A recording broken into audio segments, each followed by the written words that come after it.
This is where we go in initially to just knock some of the features back into the skull. And we want to white over the eyes a little bit.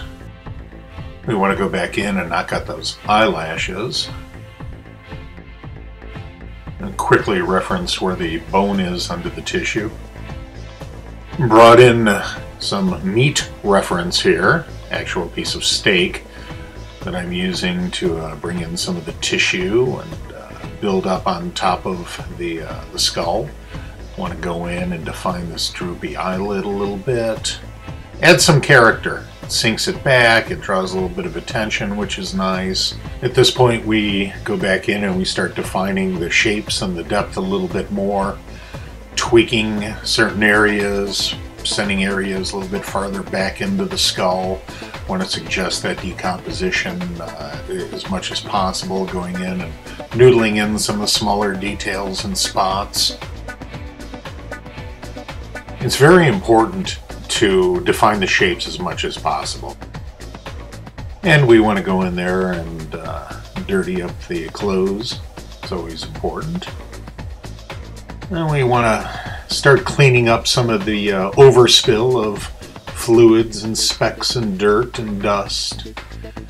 And we start adding a little bit more, some of the final details here and there. Step back, take a look, start noodling this in a little bit more, trying to define some of that rot and decay as much as possible.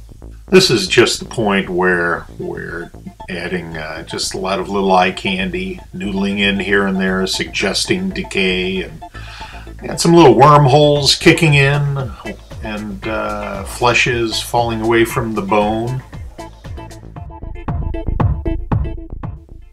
Now we're kind of at the point where you are just using your personal discretion as far as how much detail you want to be suggesting, whether you want to go for that underlay in the jawline or tendon here and there, or cleaning up that gum line.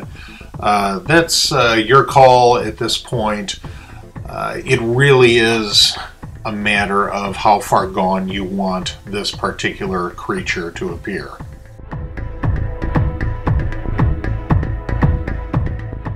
This is where I thought the zombie needed a little bit of character. So I thought, well, let's weaken up her neck a little bit, tilt it back, perhaps the tendons are decaying, and I think it makes a big difference. Want to go in and add that hair back where I had cut her head away to make the tilt. And we just want to go back in and start bringing in some detail and some grime overall throughout the whole thing. Just give the entire thing some character, a little bit of drool like every undead should have, and I think we're good.